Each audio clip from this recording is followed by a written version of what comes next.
Hey guys, welcome back to the Plant Doctor. Before we get into today's topic, Nutsedge, I just wanted to say thank you to you guys. This channel has taken off way more than I ever thought it would, honestly.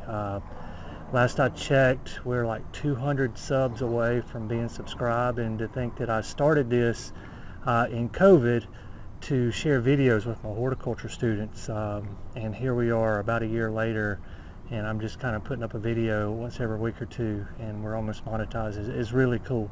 So thank you guys. If you haven't already, help us out.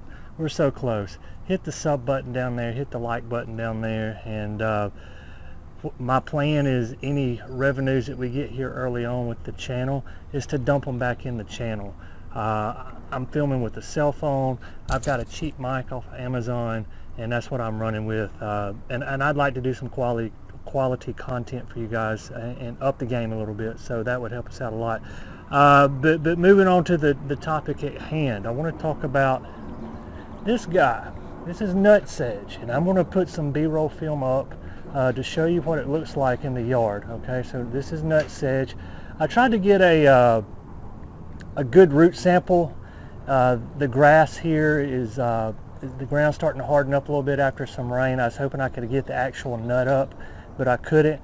This is a problem in my area because it is a perennial weed, meaning that it's going to come back year after year. So even though we're putting down our pre-emergence like we're supposed to, we're knocking out that henbent, we're knocking out that POA with our pre-emergence, this guy can come back. So this one, and there's another one called Johnson grass. So Johnson grass can do the same thing. So we've got to go in and spray these with a post-emergent, and that's what I want to walk you through today on this week's edition of the Plant Doctor.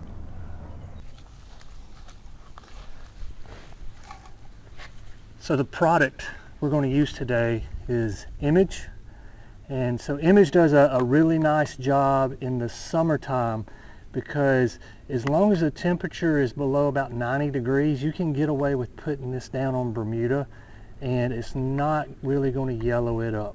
I don't like spraying a bunch of chemicals, Trimec and other things on the grass in the middle of summer. So today is, I believe, June the 24th, and it's getting hot, and that just stresses your Bermuda out. We really like to control our weeds in our Bermuda with pre-emergence, and I'm going to do some videos how I do that throughout the year. But like I said, Nutsedge is a perennial grass, and so if it's already established, we've got to go in and spray it. So the label recommendation, always go by your label recommendations on your chemical products. The label recommendation is 2.5 ounces per gallon. I'm just going to mix up a gallon today. I've got to pull out my knife real quick. Excuse me, folks. Poke a little hole in this.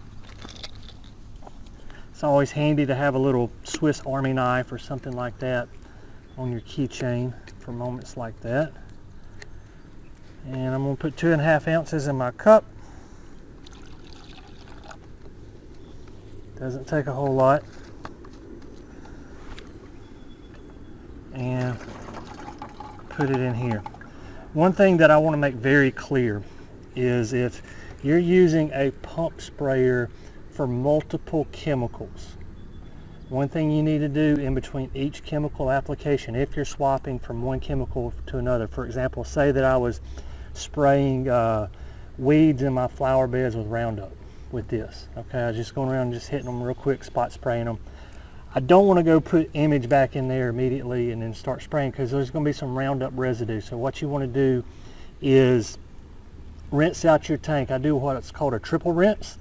I'll rinse, and then I'll pour it out of the tank. I'll rinse a second time, pour it out, rinse it out a third time, and pour it out. And I usually do it here in this area. Reason being, there's no vegetation right here. It's nothing but pine straw. I've got some tea olives that are maybe 10 feet behind me here.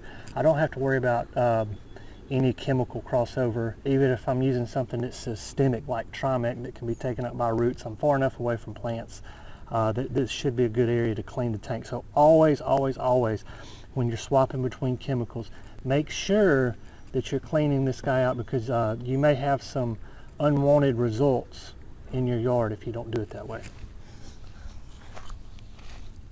Alright, so we're in the area where we have the nutsedge here, and the reason I've got a few little weeds here, we'll look across the yard here real quick. The Bermuda's coming in pretty good. I'm swapping over to Zoysia. You can see what I do is my neighbor here has great Zoysia, and it creeps over into my grass, so Zoysia will outcompete Bermuda. You can see he spot sprayed and burnt his yard. That's what we're trying to avoid here.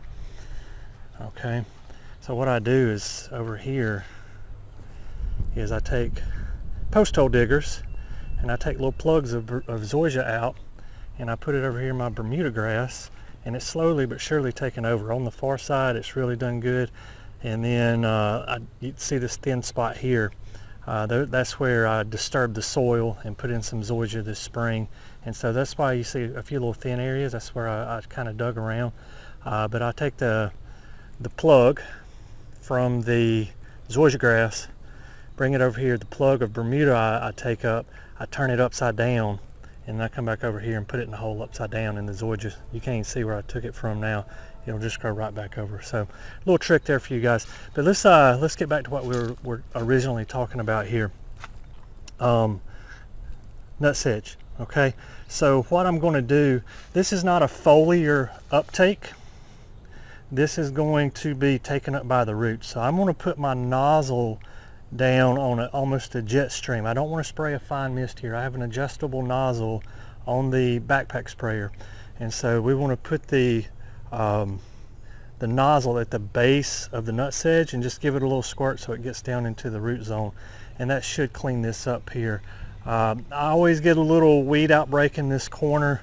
Reason being, when I'm putting down my pre-emergents in the fall and then again in winter and spring, I'm always concerned about drift, and I've got some really nice Shasta daisies here. These are some daylilies that I bred personally, and then I have this really nice boxwood hedge here and some limelight hydrangeas there that are getting ready to bloom as well. And so when the wind blows, I don't want drift getting over in there, so I tend to not get right up on the edge right here with it, and so sometimes I got to come back and clean this up. So let's clean it up. All right, so we've got this area cleaned up here. We just put down some image on this yellow nutsedge, and I would expect in 7 to 14 days these will be gone. This is a great product. Just remember, temperatures below 90 degrees. Today, this morning, we're well into the 70s, so we're good there. Rinse out your tank before you put it down. Make sure you get your residuals out, and you're going to have good results with this product. Until next time, this is the Plant Doctor.